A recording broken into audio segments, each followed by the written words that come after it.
Welcome everyone to Open Arts. My name is Patty. I'm so happy to be hosting today. I hope everybody's having a wonderful day. Thank you so much for tuning in. I'm really excited about today's event. I've been looking forward to a talk about music and memory with Dr. Concetta Tomaino.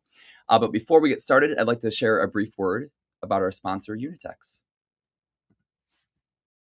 Sing for Hope extends a special thank you to Unitex, a founding sponsor of Open Arts, for making this program possible. Unitex Healthcare Laundry Services is the largest family-owned and operated healthcare linen and uniform rental company in the country and has been serving the Northeast region for 100 years. Sing for Hope is grateful for their generous support.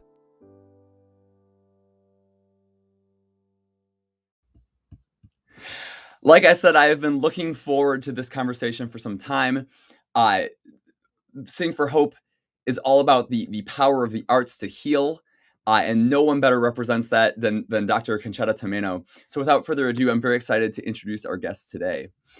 A pioneer in the field of music therapy, Dr. Concetta Tomaino is both the executive director and co-founder of the Institute for Music and Neurologic Function, and formerly senior vice president for music therapy at Centerlight Health System. Internationally known for her research in the clinical applications of music and neurologic rehabilitation, Dr. Tomaino has lectured on music therapy throughout the United States and in Argentina, Australia, South Africa, Italy, England, and Canada. I'm a little bit jealous, Dr. Tomaino. A past president of the American Association for Music Therapy, Dr. Tomaino was honored at the United Nations with the Music Therapist for Peace Award of Accomplishment.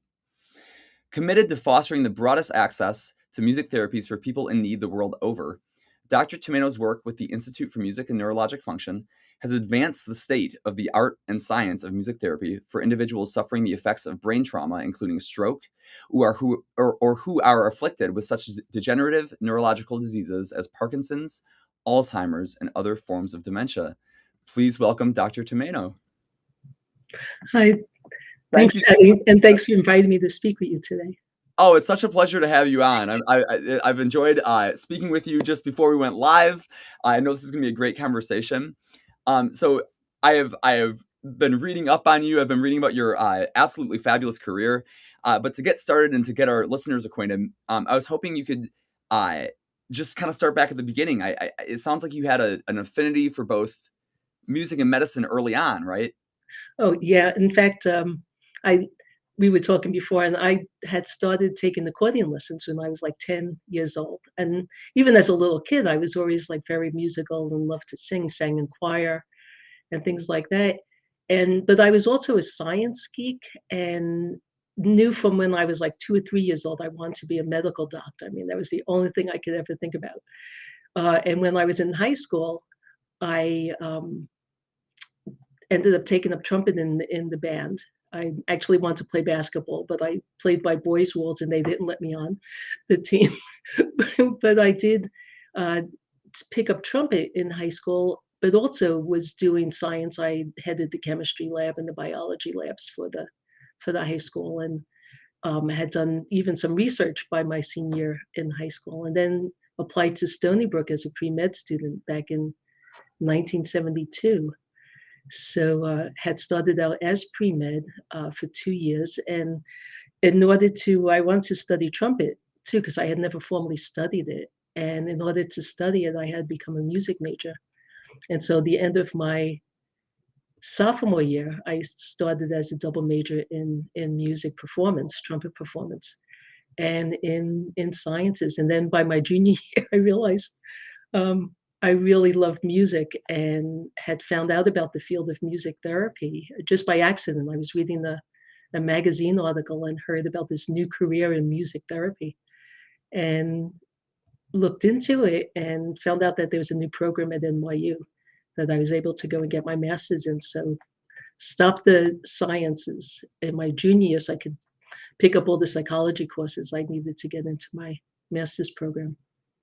Wow. And I love that because, like I said, like I mentioned to you before we went live, we had an artist on yesterday, Nani Sina, saying how she'd also started in medicine and then moved to music. And I think that's not an uncommon transition for a lot of artists. So I love that you found the connection between the two. What was the state of music therapy back then? Was it a field that the medical community was very familiar with? No, in fact, Well, I shouldn't say that because the field was started in the 50s as with formal curricular and college programs. In fact, the reason why I was happy that there was a program at NYU was that I applied or wrote to the National Association for Music Therapy in 1974 and was told that I would have to start my academic training all over from freshman year because the colleges that were available to study music therapy, which were in the Midwest, um, didn't have opportunities for transfer students. And so I was very despondent. I figured, what am I going to do with my life type of thing? And it turned out that the band director, the symphonic wind conductor at Stony Brook, also was the symphonic wind conductor at NYU and told me, well, they had just started this program. And he says, in fact, if you come to NYU, you could be my solo cornetist with the wind ensemble, because that's what I was doing at Stony Brook. And so literally I graduated in June of 76, and July, first week of July, I was in my first course at NYU. So the field was really, wasn't new per se, but it was still developing. And the field of medicine, there was some psychologists and doctors who were instrumental in helping create the early days of music therapy. But it was very rare, and even today sometimes, very rare doctors even heard of music therapy. In fact, nobody in my area in New York had heard about it, except for some of the programs that were already existing in New York City. And even those were only a few at the time. And so all of us, in fact, those of the students that were chosen to go to NYU were sort of selected because of their entrepreneurship and their ability to sort of set new grounds for the field. A bunch of us ended up developing, certain aspects of music therapy. And we are absolutely going to get into that. I also want to, at some point, we're going to circle back to this idea of kind of being in a fledgling field and introducing others to it. So kind of in the interest of that, I grew up in the 90s, and I grew up being aware of the words music therapy, but not necessarily knowing a lot about what that field entailed. So I wonder if you can just kind of give us an overview of what music therapy is and what does a music therapy session look like?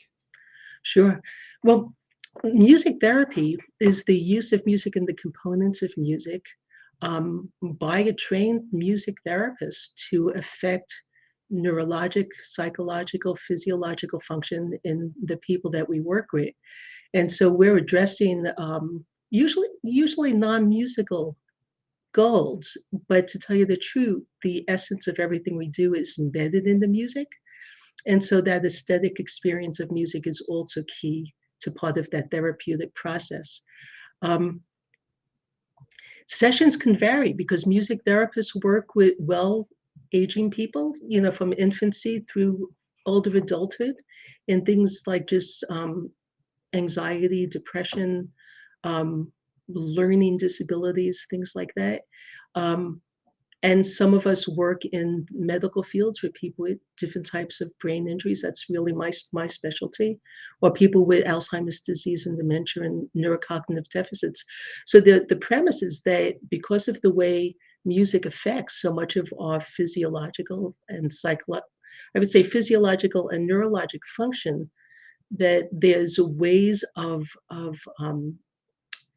engaging different aspects of that function because of the rhythm and the patterning of sound, of which music is, in essence, this kind of pattern of sound that then informs different aspects of function in individuals.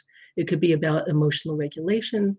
It could be about word finding in a song, because of the shared pathways of language and singing. So there's so many aspects, and the session could be improvisational, where the music is totally created with the music therapist and the client in real time for the music therapist to see the full expressivity of the client. It could be a sing-along that's very well, I won't say directed, because the music therapist is directing and choosing the songs for a specific purpose. but with the goal of trying to reach as many people as possible in the group and see which music that they respond to and how those songs can help them. So, or it could be playing in an ensemble. If I've worked with people who had physical limitations and who, after some short-term music therapy, were able to develop some skills, but then wanted to use those skills to be expressive and to share that experience with another person. And so sometimes music therapy could also be about performance a bit too. It So, really runs the gamut of, and not to mention what happens in hospitals, bedside music therapy to help with pain management or to help with transitions after some chronic or new diagnosis. So it's really quite deep. this is, you mentioned the performance aspect. This has been in the news just recently. I don't know if you saw it. Lady Gaga and Oh, Tony Bennett released their yeah, stream, their final performance right, called One Last Time, and he performed it. I think an hour and a half long concert at age 95 with Alzheimer's. right. Have you had a chance to read anything about this? Yeah, no, in fact, I was interviewed for a story with them, so I'm hoping that, I think it's going to come out next month sometime. There, because Lady Gaga said she doesn't think that Tony has really recognized her for some time, but when he saw her on stage, he immediately Yeah. said, "Lady Gaga," like in that association. Well, what's interesting. There's a phenomena that happens. I've actually written about this, and I know it's been studied more through neuroscience. But when somebody's engaged in singing, and really engaged in it to the point that maybe they've been singing for 10, 15, 20 minutes or so, that excites and engages so much brain activity that if somebody were forgetful or had word retrieval problems, that would be enhanced because of this extra activity that happens when they're engaged in singing. So I think what happened at that moment was that his brain was now primed and warmed up, that he had no trouble recognizing her. And so music therapists see this quite a lot when we work with people with memory problems, that if you get them into this incredibly engaged state where they're in the moment, um, doing something that's using a lot of their cognitive attention skills, it actually then carries over to things like word retrieval, facial recognition, um, even some short-term memory improvements that are possible. And it's all about the level at which the brain gets excited and engaged.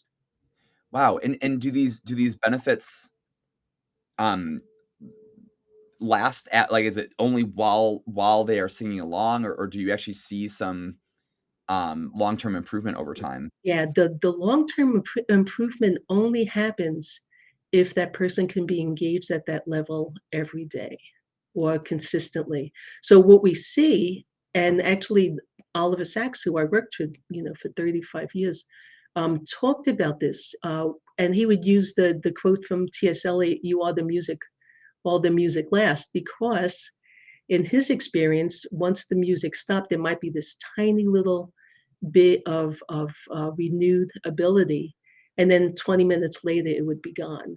But what I showed him was that, because I was full-time working at our facility, that with constant engagement and constant um, involvement in meaningful music-based programming, people did improve.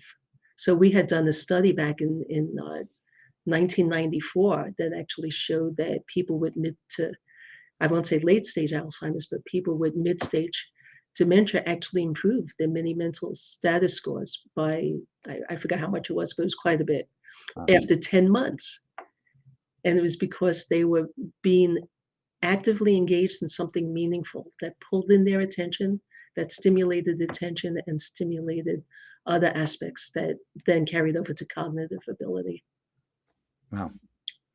Our audience member Edgar chimed in. I don't think I know the answer to this, so Dr. Tomaino, you'll have to help me. But was mentioning that our board member Renee, the Sing for Hope board member Renee Fleming, helped found the Sound Health Network. Is that something that you're involved with? I'm just loosely, I'm involved with giving resources to some of the organizers of that, and am in communication with them. So we were sharing materials and research and trying to come up with some documents that can further not only show the efficacy of music therapy, but also the arts and other arts in relation to healthcare and wellness.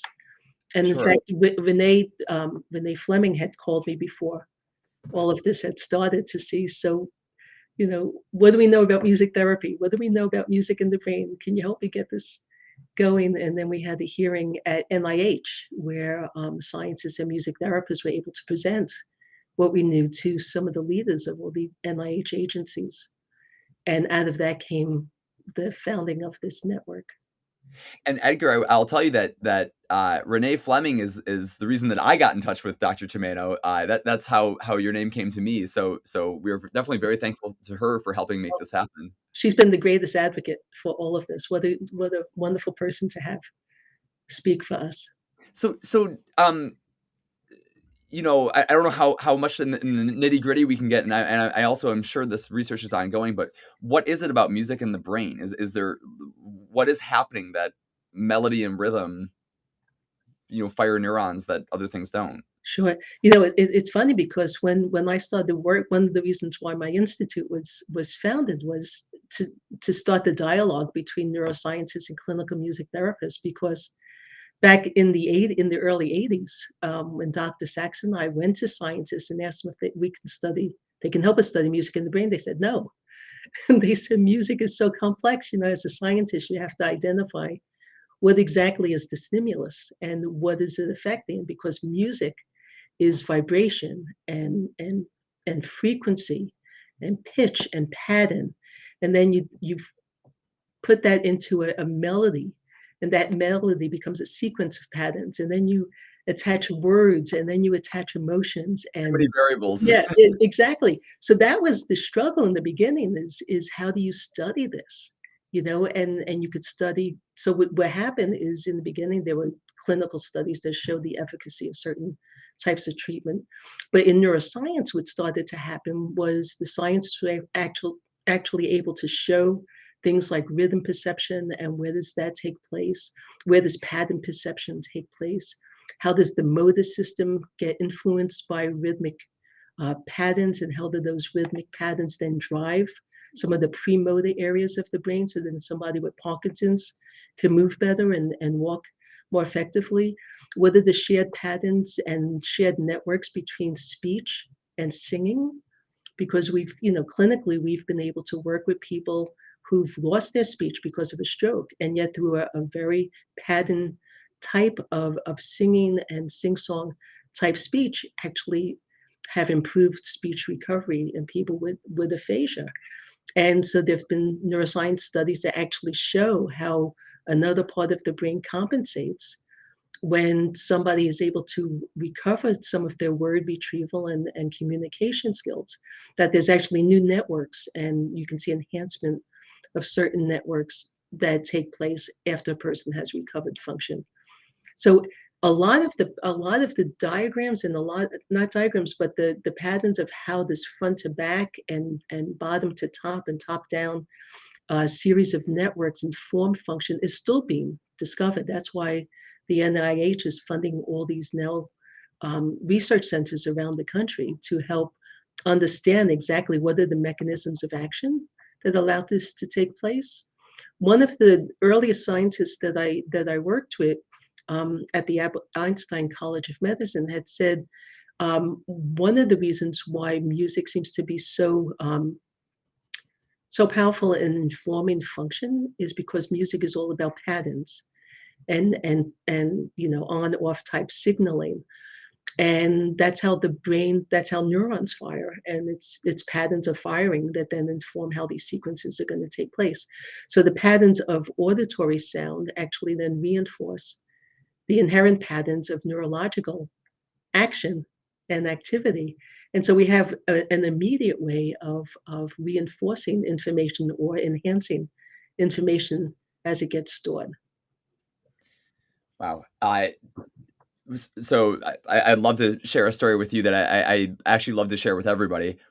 I play. We had talked before. I play in some assisted living facilities around the New York City area, and um, one of my favorite stories to share is that a song that I frequently play is Route 66, which Mm, is of course an old classic. yeah.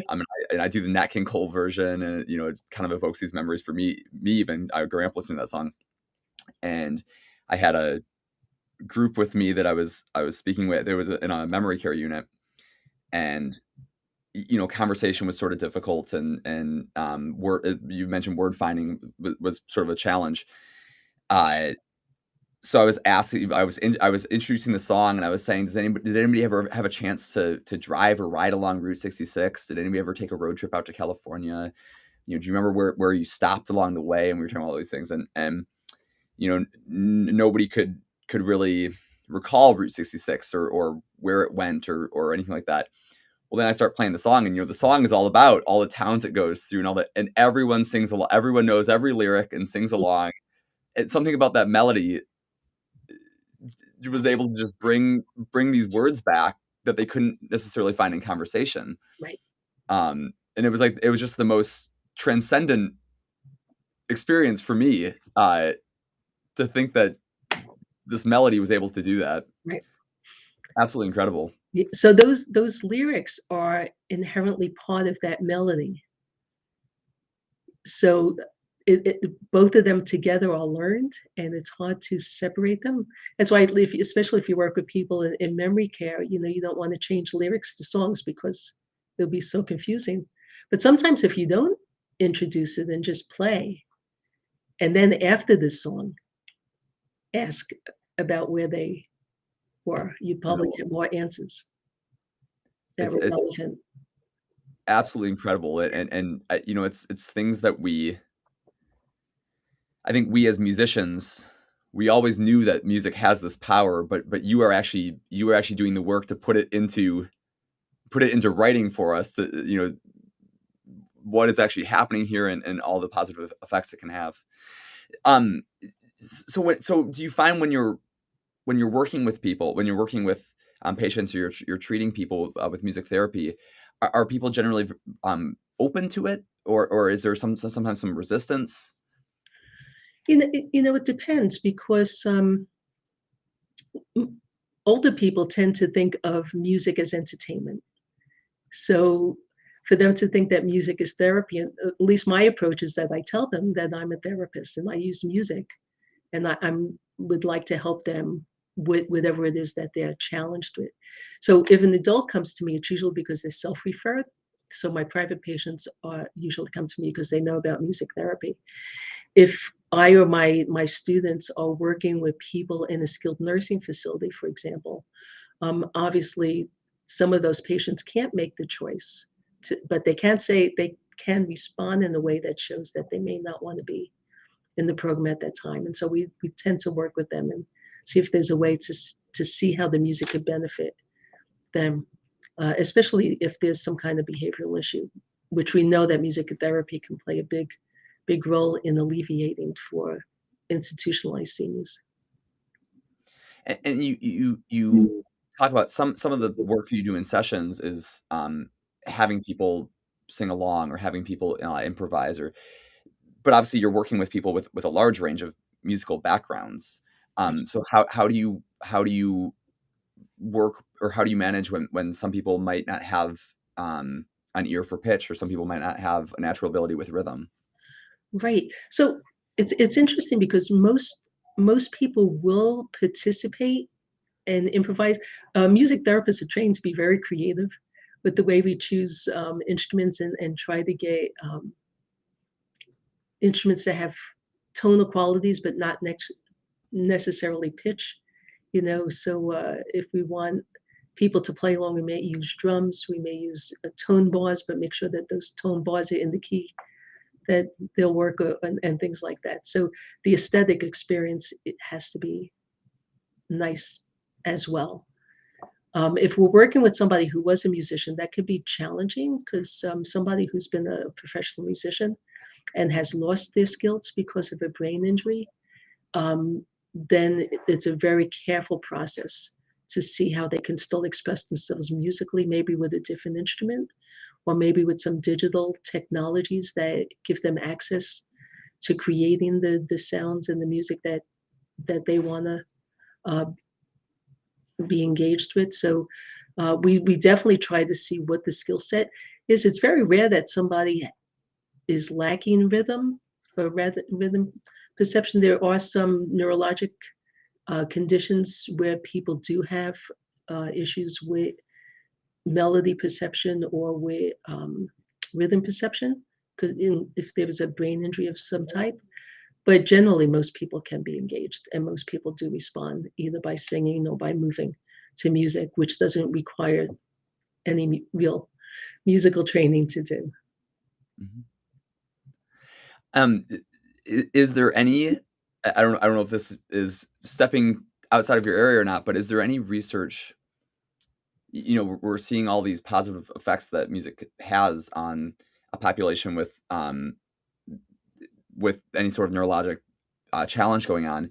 But is there any research into whether music participation earlier in life or for a healthy brain can it prevent the onset of neurologic disorder or Well, there actually is some research going on.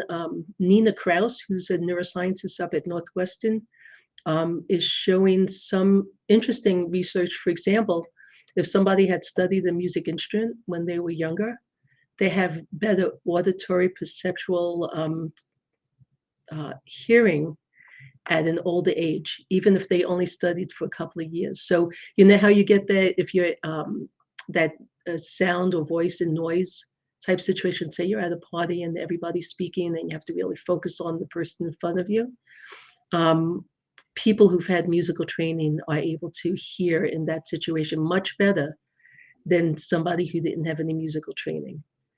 And wow. so it's starting to show that these early exposure to music actually develops more enhanced networks that then inform things like motor coordination or attention, short-term memory skills, interpersonal relationships, believe it or not, being able to wait for somebody to play and know when to come in, and that idea of expectancy and agency and even emotional regulation are all things that seem to be enhanced by exposure to music. So that research is only beginning and um, starting to be, published publicly so people can appreciate some of the findings. But the implications are that early training, and not just music. Music has a broader impact, I think, on neurologic development, but other arts too.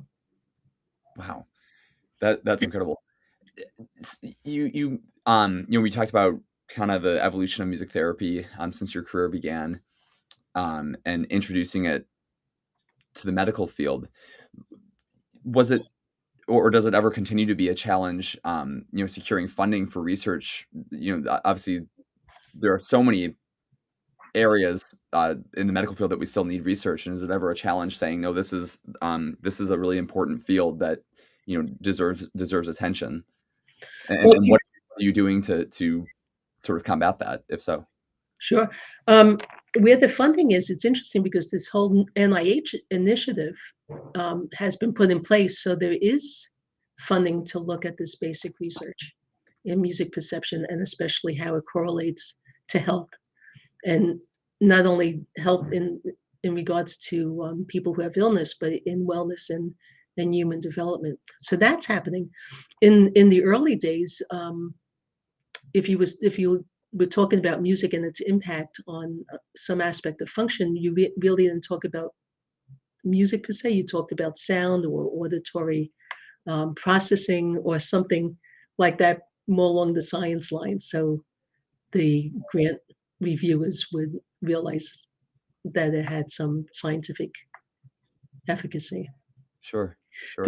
The challenge now is this has become such an interesting and engaging area of research. They, when I first started, there was nobody doing that type of research, except from a neuroscience point of view, very, very few. But now there's centers all over the world that are collaborating, luckily, on trying to answer these questions. So the competition for funding is very keen. I think in a big way, and thanks to you, that this field has grown so much, and with your fabulous work. So where do you think music therapy is heading? What do you think is the next? I'm part of this international group of music therapists who have worked in the field of dementia care.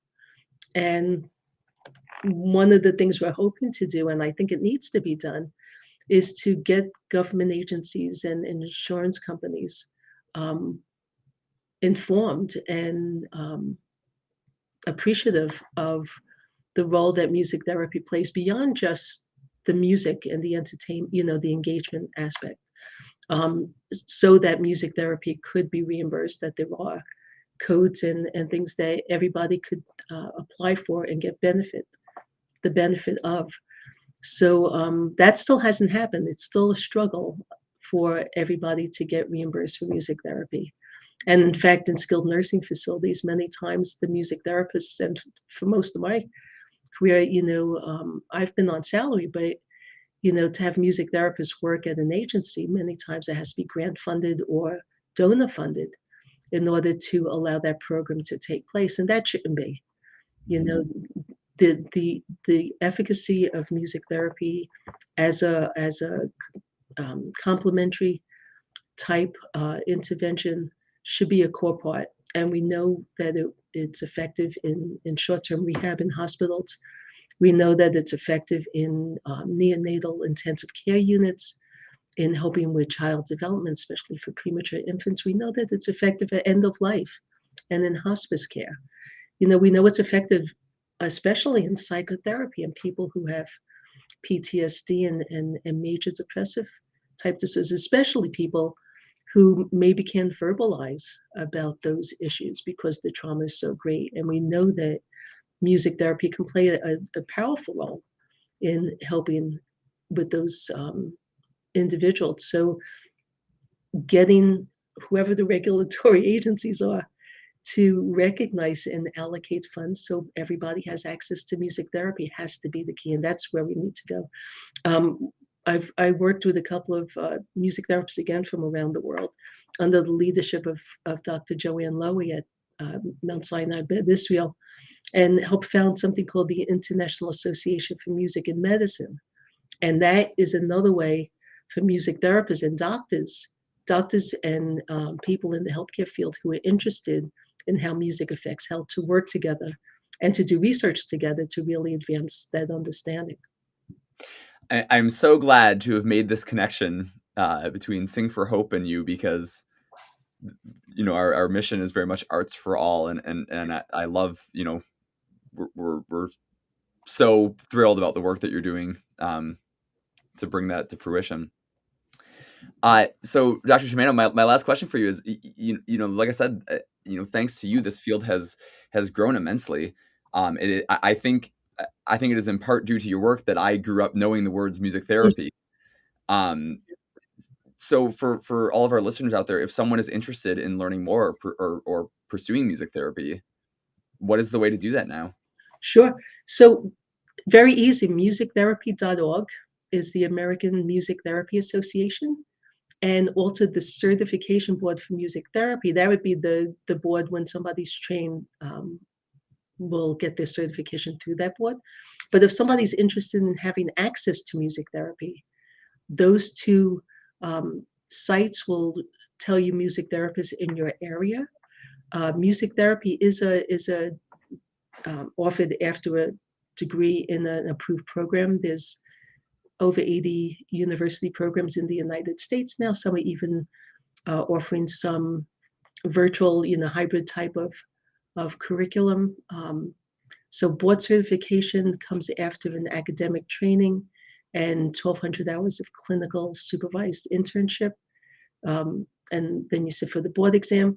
In New York State and some other places, music therapy is also licensed, and that takes in some cases, it's a master's level training for that.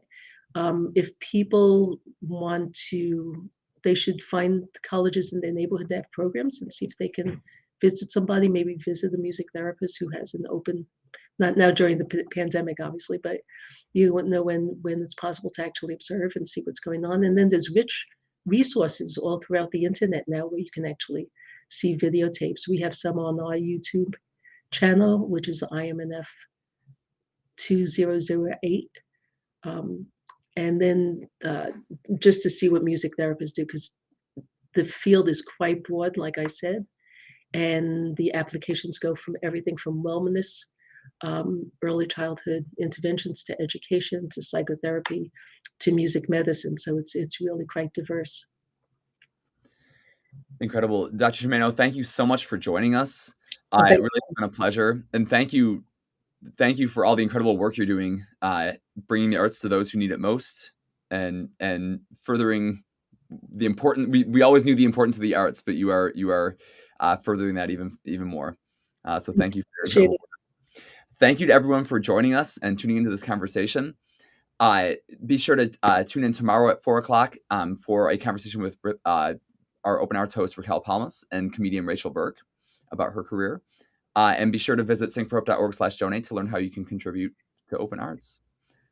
Thank you so much, everyone. I hope everyone has a wonderful night, and we will see you at an Open Arts program soon. Thank you.